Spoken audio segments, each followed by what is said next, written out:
បន្ទាប់ពីបញ្ចប់ពិធីបុណ្យចូលឆ្នាំខ្មែរយើងក៏វិលត្រឡប់មកធ្វើការជាធម្មតាវិញសម្រាប់ការងារថ្ងៃនេះគឺជាការងារដែលយើងបានទទួលពីអតិថិជនតាំងពីមុនចូលឆ្នាំខ្មែរទៀតប៉ុន្តែទៅតែរួចរាល់ក្នុងការរៀបចំជូនគាត់ណាដោយសារគាត់បានហៅខ្ញុំទៅមើលផ្ទះរបស់គាត់តាំងពីមុនចូលឆ្នាំខ្មែរដោយសារគាត់ចង់រៀបចំសួនហើយចង់ទៅដាំដំណាំហូបផ្លែខ្លះដែរហើយប្រភេទដំណាំហូបផ្លែដែលគាត់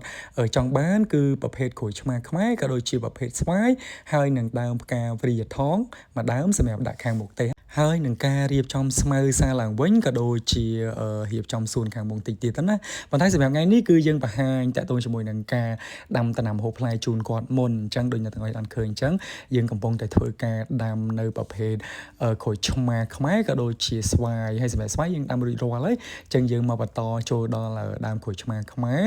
ហើយនឹងប្រភេទផ្កាព្រាថងហើយនឹងបន្តក្នុងការជោគស្មៅចាស់ចេញដោយសារតែស្មៅចាស់នៅផ្ទះរបស់គាត់ហ្នឹងគឺជាប្រភេទស្មៅម៉ាឡេគាត់ចង់បដូរពីស្មៅម៉ាឡេមកដាក់ស្មៅជប៉ុនវិញសម្រាប់វីដេអូនេះគឺមានតែប៉ុណ្្នឹងទេអញ្ចឹងកុំភ្លេចរងចាំមើលនៅវីដេអូបន្តទៀត